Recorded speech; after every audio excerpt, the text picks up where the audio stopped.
American transportation official unwarily exploded a bombshell recently when he issued a report whose conclusion is that the passenger train is doomed to extinction. The official in question is an examiner of the Interstate Commerce Commission in Washington. He predicts the end of sleeping car service by 1965, the end of passenger coaches by 1970. The big reason for his forecast is that the passenger service in the U.S. is a deficit service.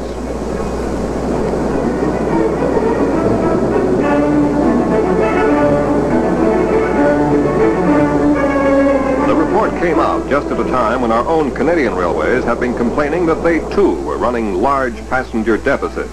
The CNR had announced the elimination of one of its 2 daily transcontinental trains, although that decision was reversed a few days later.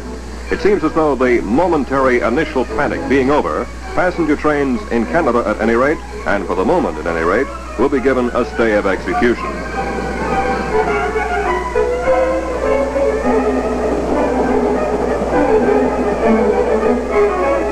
The very suggestion of a life without passenger trains came as a shock because for all of us the railway holds special memories. To some, the memory is of a little thing, like the reflected gleam of a rail at dusk.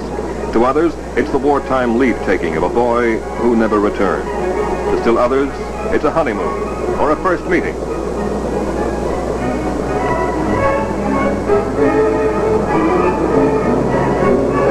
As for their predicted doom, Norman Defoe asked the men at the top, Presidents N.R. Crump of the CPR and Donald Gordon of the CNR.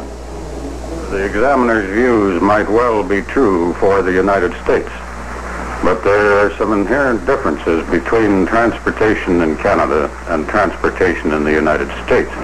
And I certainly don't agree that rail transportation in Canada will be doomed by 1970. It will be much, much later than that. My opinion is that it'll be a long time indeed before you can even think about complete discontinuance of the passenger service in Canada, if ever. As far as CNR is concerned, we've put in upwards of $70 million into passenger equipment over the last 10 years, and that certainly doesn't indicate that we have in mind abandoning passenger service completely. Well, Mr. Gordon, just last month you announced that you intended to curtail transcontinental passenger service, and then just this week you announced that you had changed your mind. The analysis we made of public reaction has convinced us that there's still a hope that we can get worthwhile volume during the winter season, and that is why we decided to carry on both services. You said a hope, Mr. Gordon. Is this just a reprieve, or do you really feel that this 2-train-a-day service can continue? I wouldn't like to be too definite about that. I'd rather put it a calculated risk rather than a hope even. A calculated risk, because competition for the passenger's dollar is getting keener and keener. The bus offers cheap intercity fares.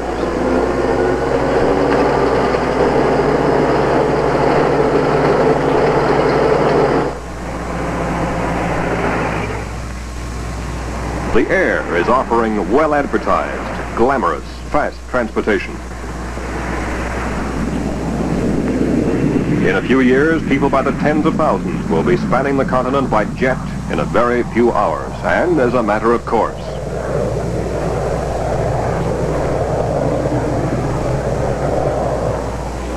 The biggest competitor of all, the highway and the private automobile. The majority of transport miles are covered by the private car, and it takes you door to door.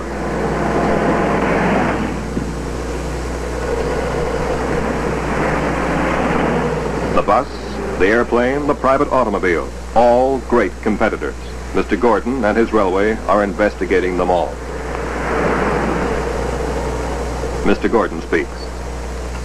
We have now, as you probably know, a computer center where the data processing through electronic devices can throw off a great number of statistics and information on a basis that we've never been able to achieve before. And by means of those tests, we try to arrive at what motivates travel. And it's that sort of analysis that we think will help us in trying to find out how we can convince more passengers to travel by the railway. One of the main ways the railroads are trying to bring people back is by making the trains better and faster. For the CPR, Mr. Crump explains. Train. Last year, for instance, we carried the equivalent of a 1,300,000,000 people a distance of 1 mile, which was something over 2% increase over 1956. So that I feel that a great many people are still going to travel by train. And as a matter of fact, my faith in that statement has been demonstrated by the new equipment we have introduced on the Canadian Pacific. Has this new equipment brought the increase in passenger travel that you speak of? Yes, I'm convinced that the new lightweight stainless steel equipment on the transcontinental trains with dome cars, incidentally, you know, Mr. Depot, that the Canadian Pacific has the longest dome car ride in the world, and the only one in Canada, has brought passengers back to the rail. In addition to that, undoubtedly, the rail diesel cars that we have put in service, and we have the second largest fleet on the continent, definitely have brought passengers back from the highway. Both railways hope the short diesel train with its lower costs and smaller crew will help solve the problem of branch line deficits, one of their biggest burdens. There's also a long look being taken at labor costs, which account for more than 60% of revenue. More than 14,000 Canadians work full-time on passenger travel, both on and off the trains.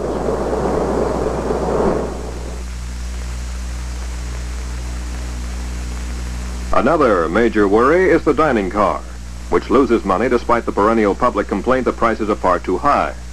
Mr. Crump again. You've got to bear in mind that our dining cars are in effect a very superior type of restaurant, and it does cost additional money to serve the type of meals we do, and generally I think the public are fond of them.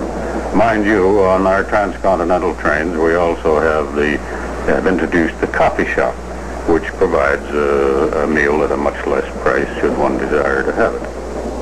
The Canadian National Railway puts the emphasis differently. We have also gone into specialized types of equipment such as the dinette, which is a new development in Canada, and we, the CNR, is the only railway that has it. Now that's proven to be a very popular device to bring in what we may call volume traffic from the coaches instead of through the more formal dining car that we had before. Most typical of the changing times is a town like Hornplain, which is the railroad. It was created astride the CNR main line in northern Ontario only because steam trains had to be serviced every 150 miles or so. There is no other industry.